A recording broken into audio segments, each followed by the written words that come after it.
E aí galera, beleza? Estamos aqui para mais uma aula para vocês. Dessa vez vamos falar sobre o segundo reinado, o governo de D. Pedro II, tá bom? Especificamente hoje vamos focar na economia e na política externa. Mas antes de começar a aula, vai embaixo, clique, se inscreva no nosso canal, curta, comente, compartilhe nossos conteúdos para a gente valorizar o canal e produzir cada vez mais conteúdos para você, tá bom? Vamos à aula? Então esse é o canal do Professor Vinícius, produzindo conteúdos de história para você, como eu acabei de falar. Iremos falar sobre o segundo reinado, a economia e a política externa.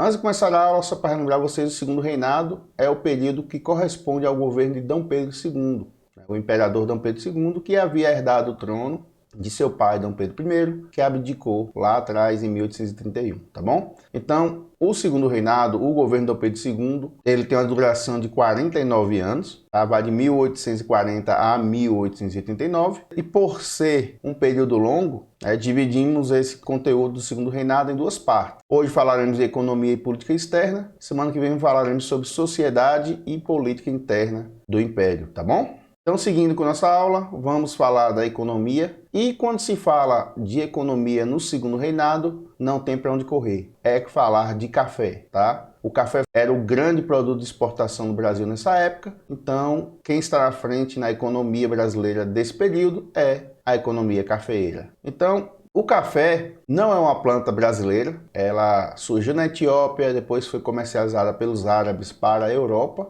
Da Europa veio para as Antilhas e chegou até a Guiana Francesa, onde um sargento do exército brasileiro foi em uma missão lá na Guiana Francesa e na capital, Caiena, recebeu algumas mudas, tá, da esposa do governador de Caiena. Tá? Então ele trouxe essas mudas. É a primeira notícia que nós temos aqui no Brasil de plantio de café. Posteriormente, essas mudas e essas sementes também foram levadas para o sul do país. No entanto, o café ele apenas era produzido de forma caseira e era apenas para o consumo doméstico, tá? Na imagem aí vocês veem o trajeto de retorno do sargento do exército, trazendo as mudas do lado direito ali de café, né, para o Pará. Bom, então no Rio de Janeiro, na capital, quem gostava de plantar as mudas de café para consumo eram os padres capuchinhos. E a partir deles é que o plantio caseiro e o consumo de café que se espalhou pela cidade do Rio de Janeiro e posteriormente para o restante do Brasil. Então não tínhamos no início uma produção em escala para exportação, apenas iniciativas para garantir o consumo doméstico.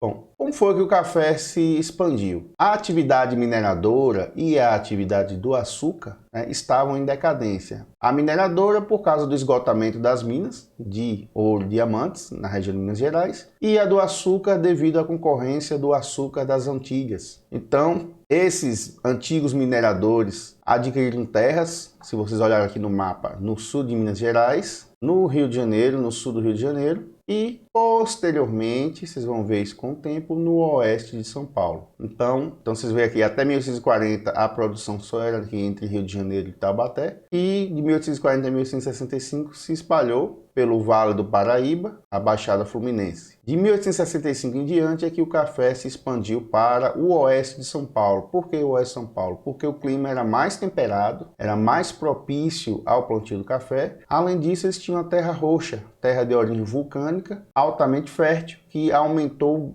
muito a produção de café no Brasil. É claro que não foi só a boa vontade de plantar café, dos antigos mineradores e também dos produtores de açúcar que fez impulsionar a produção. Veio também a demanda, a procura pelo produto. Isso porque lá na Europa e nos Estados Unidos virou hábito tomar café. O café chegou lá antes de chegar aqui no Brasil, como eu já havia dito, e o consumo vinha numa crescente nos últimos 100 anos, do século 17 e 18 e já no início do século 19. Então, como vocês estão vendo aí, a imagem de um café, além do produto café, os lugares de consumo se chamavam cafés também. E só para vocês terem noção, na França tinha quase 1000 cafés ou pontos de tomar café, onde as pessoas se reuniam para discutir ideias ou somente para o lazer mesmo e tomavam um cafezinho. Então essa procura pelo produto fez com que esses cafeicultores aí do Rio de Janeiro e do Vale do Paraíba, São Paulo, começassem a produzir cada vez mais café. E quando o café chega no oeste paulista, a produção aumenta E o resultado foi que o café se tornou o produto responsável por mais de 60% das exportações brasileiras no segundo reinado. Ou seja, de tudo que o Brasil exportava, vendia para o exterior, a maior parte era o café. Ora, quais foram as consequências da produção cafeeira? Bom, se o café vendeu muito, quem produzia café obviamente ficou rico. Então, uma das consequências da produção cafeeira foi a formação da elite econômica brasileira. Ou seja, os que tinham mais dinheiro eram os cafeicultores. E se vocês observarem a Constituição do Império,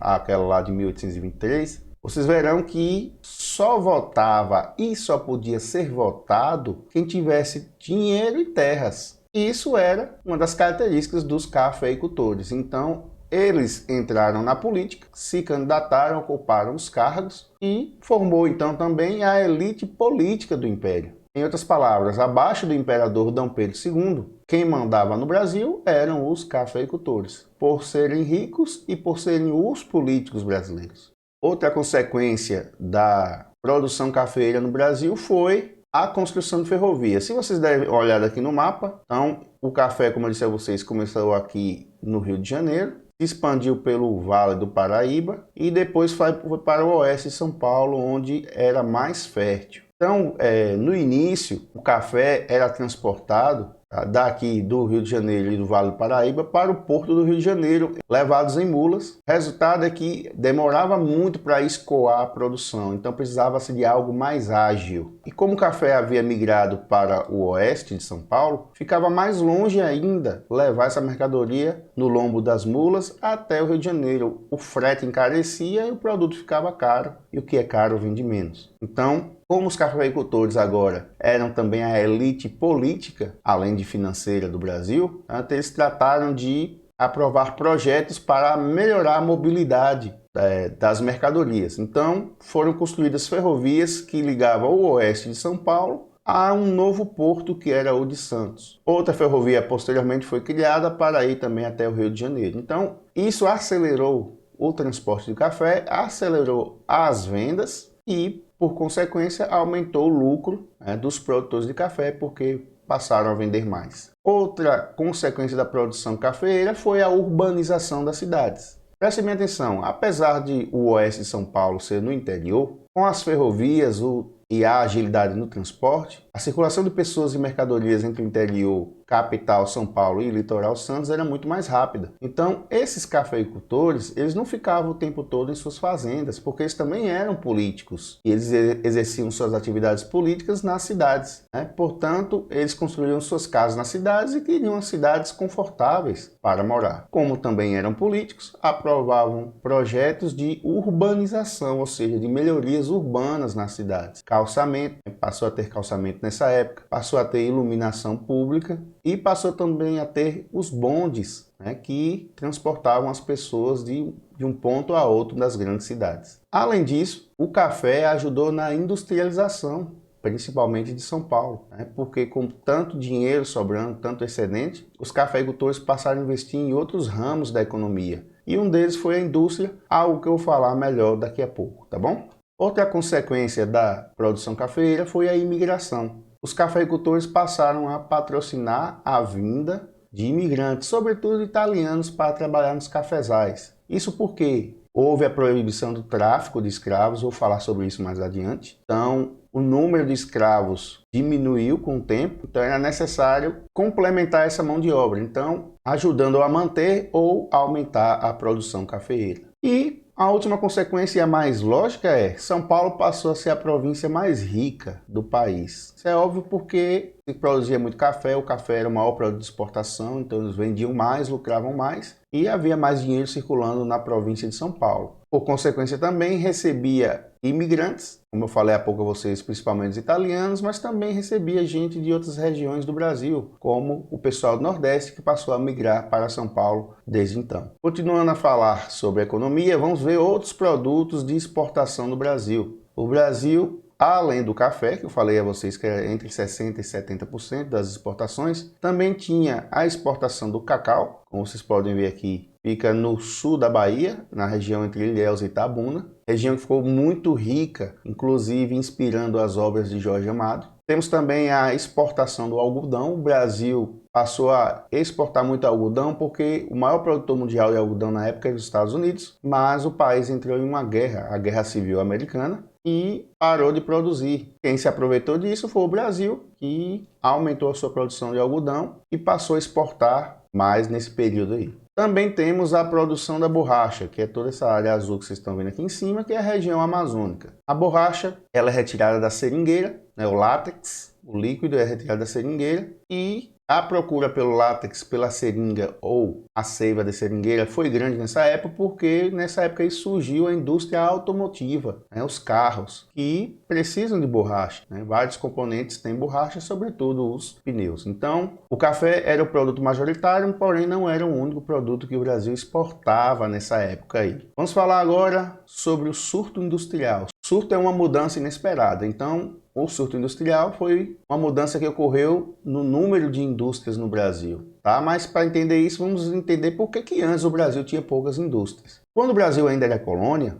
a rainha Dona Maria I baixou uma lei proibindo ter fábricas no Brasil. Dentro do esquema colonial da época, o Brasil não podia produzir mercadorias e sim consumir mercadorias de Portugal. Porém, logo após isso, a família real portuguesa fugiu para o Brasil, chegam aqui em 1808. No mesmo ano, D. João VI assina o Alvará de 1808, liberando fábricas no Brasil, porém, em 1810 ele comete um pequeno erro. Tá? Para atender os interesses dos ingleses, D. João VI assina com a Inglaterra o Tratado de Comércio e Navegação. O que dizia esse tratado? Produtos ingleses pagariam apenas 15% sobre o valor da mercadoria para vender no Brasil. Produtos portugueses pagariam 16% e produtos dos demais países 24%. Então percebam que a Inglaterra pagaria menos impostos que todo mundo. Quando você paga menos impostos, a mercadoria fica mais barata. E o que é barato, vende mais. Então, por que o Brasil tinha poucas indústrias? Porque as mercadorias inglesas eram mais baratas. Não adiantava você criar fábricas para concorrer com produtos mais baratos que os seus. Se ao mesmo tempo D. João VI liberou a criação de fábricas no Brasil, ele enterrou essa iniciativa logo após, ao deixar os produtos ingleses mais baratos. Não compensava, é isso que eu quero que vocês entendam, tá bom?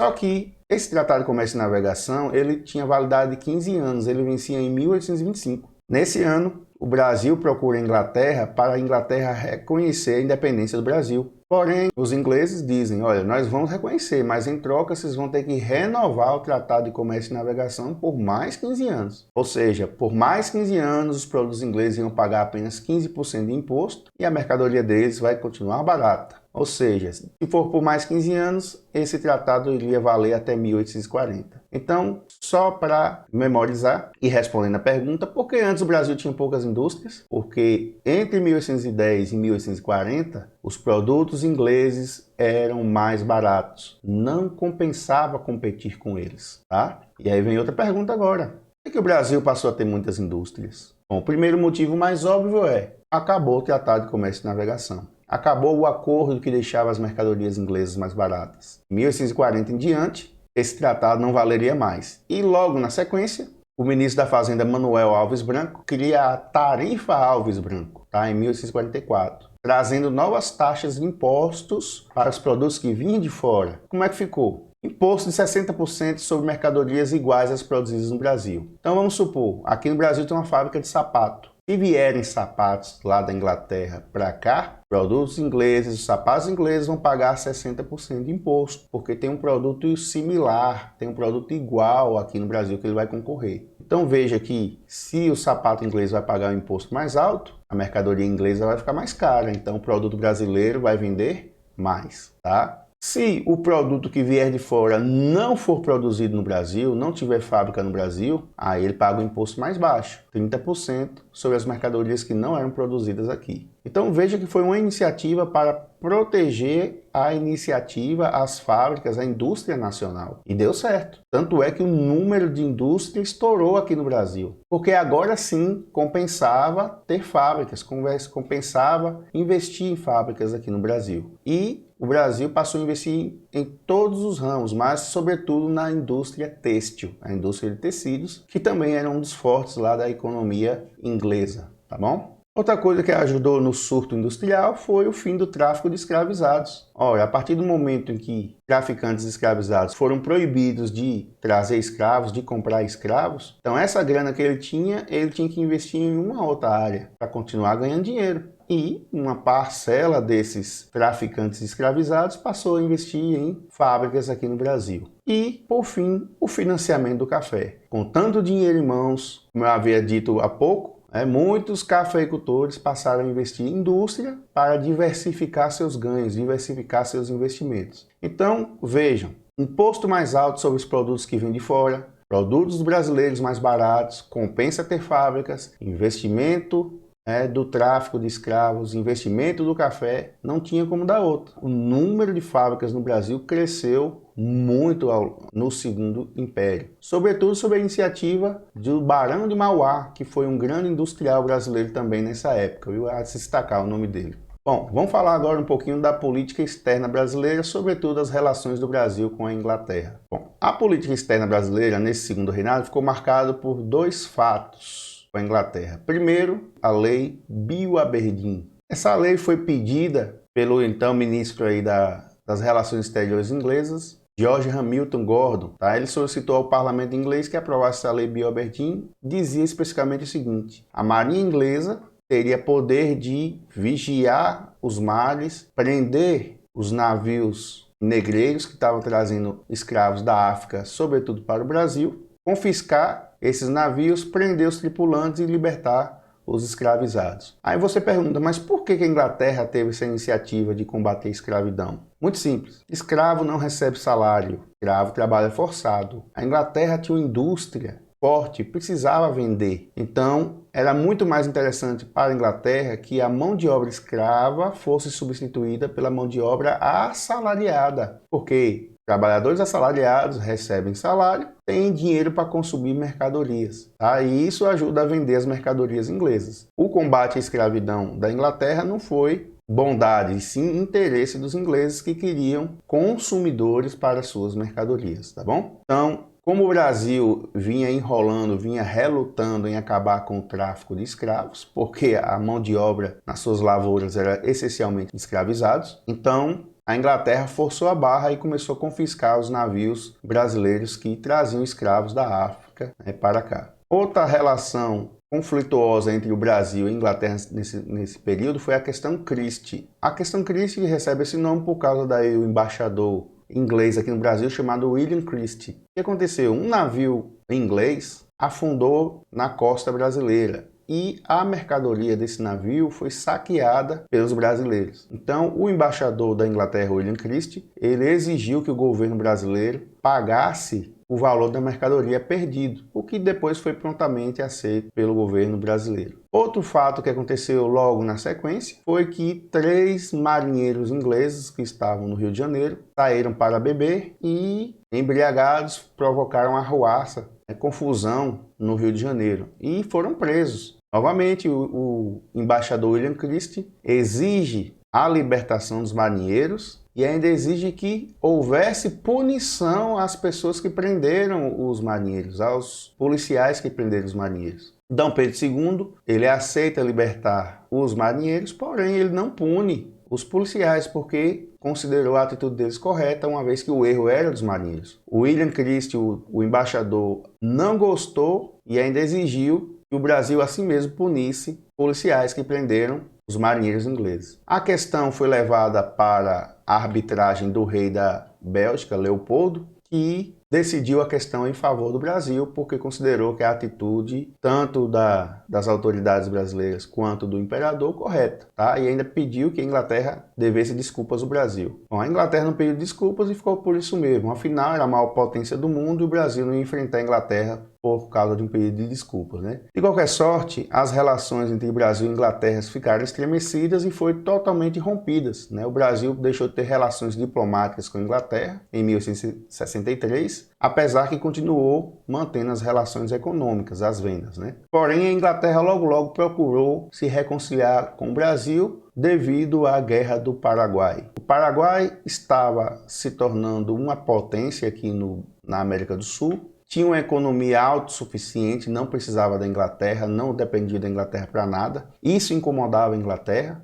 um país altamente industrializado como estava ficando o Paraguai, que não dependia das mercadorias inglesas. E, além de tudo, tinha um exército bastante forte. O grande problema dessa guerra do Paraguai foi porque o Brasil se meteu na política interna do Uruguai, país vizinho. E o presidente do Paraguai, Francisco Solano Lopes, não gostou dessa intromissão do Brasil na política uruguaia e ordenou que um navio brasileiro fosse apreendido lá no Paraguai. Tá? E, além disso, o exército paraguaio atacou uma cidade brasileira na fronteira chamada Dourados. Resultado, forma-se uma tríplice aliança entre Brasil, Argentina e Uruguai e começa a Guerra do Paraguai. Guerra essa que vocês estão vendo aí, que durou de 1865 a 1870. A princípio eram os três países, depois a Argentina e o Uruguai deixaram a guerra e o Brasil atuou sozinho. São inúmeras batalhas nessa guerra que ficaram famosas, como vocês podem ver aí nas imagens. O Brasil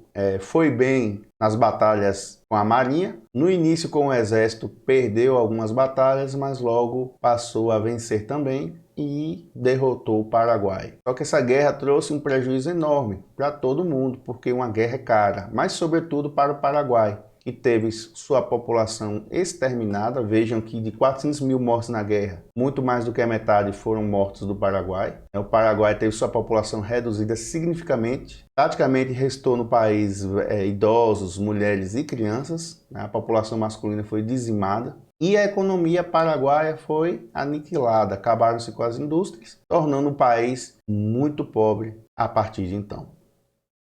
E aí, galera, espero que tenham gostado de mais essa aula. Convido vocês a conhecer o canal, dar uma olhadinha nos vídeos, nas playlists, se inscrever no canal, curtir, comentar, compartilhar nosso material, valorizar o canal para a gente produzir cada vez mais conteúdos para você, tá bom? Até a próxima!